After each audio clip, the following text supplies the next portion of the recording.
অন্তর্বর্তী সরকারের উপদেষ্টা হিসেবে শপথ নিলেন অধ্যাপক CR আবরার।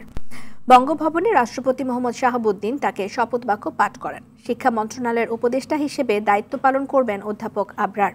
নতুন উপদেষ্টা যুক্ত হওয়ায় অন্তর্বর্তী সরকারে প্রধান উপদেষ্টা সহ মোট উপদেষ্টা এখন 23 জন। অধ্যাপক ডক্টর ওয়াহিদুদ্দিন মাহমুদ অন্তর্বর্তী সরকারের মেয়াদ শুরুর সময় থেকেই শিক্ষা মন্ত্রণালয়ের পাশাপাশি পরিকল্পনা মন্ত্রণালয়ের দায়িত্বে ছিলেন। ছাত্র জনতার আন্দোলনের মুখে গত 5 আগস্ট শেখ হাসিনা সরকারের পতন ঘটে। এর 3 দিন পর 8 আগস্ট ডক্টর মোহাম্মদ ইউনূসকে প্রধান উপদেষ্টা করে অন্তর্বর্তী সরকার গঠিত হয়। এরপর কয়েক দফায় উপদেষ্টা পরিষদে নতুন মুখ যুক্ত হয়।